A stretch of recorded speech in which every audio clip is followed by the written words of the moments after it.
People can see our physical injuries, and they can't always see the injuries that we're carrying around on our hearts and in our minds.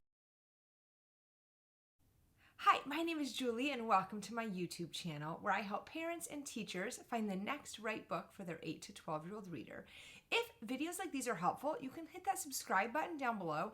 That way you don't miss out on future videos. And if you like today's recommendation, you can give it a thumbs up. That way I know to find more books like this one. Okay, let's talk about today's book. Today's book is called The Sea in Winter by Christine Day. And this is the story of Maisie, who injures her leg during ballet and so is not able to train and audition. Pretty soon, the pain on the inside starts to match the pain on the outside, but she's pretending to be strong and doesn't want anyone to know that.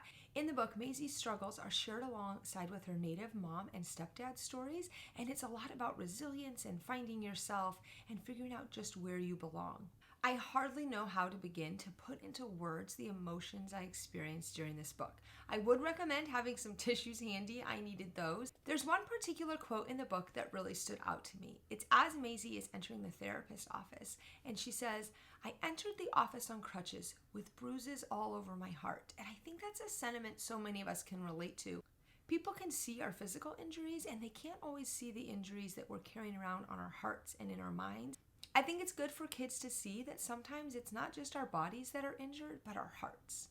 As an added bonus, The Sea in Winter has a strong sense of setting, which I absolutely love. You'll be transported to the Pacific Northwest, where oftentimes the weather matches Maisie's moods. Now let's talk about a few readers who I think are really going to like this book. The first one is sports fans, particularly those who have taken ballet, but truly anybody that's played a sport and suffered an injury or setback is going to be able to relate to Maisie and her journey. I'd also recommend this book for kids and, quite honestly, grown-ups too, who are suffering with loss. One thing I really appreciate about this book is that it addresses the fact that loss isn't reserved only for when people pass away, but also it can be the loss of hopes and dreams and friendships. The book does a great job of addressing a variety of losses, which I think is really helpful for kids to see in a text. I'd also recommend this book, teachers and parents, if you're looking to expand your OwnVoices diverse collection of books in your home library or classroom library, you definitely want to add this one to your mix. So go order your copy of The Sea in Winter, and happy reading.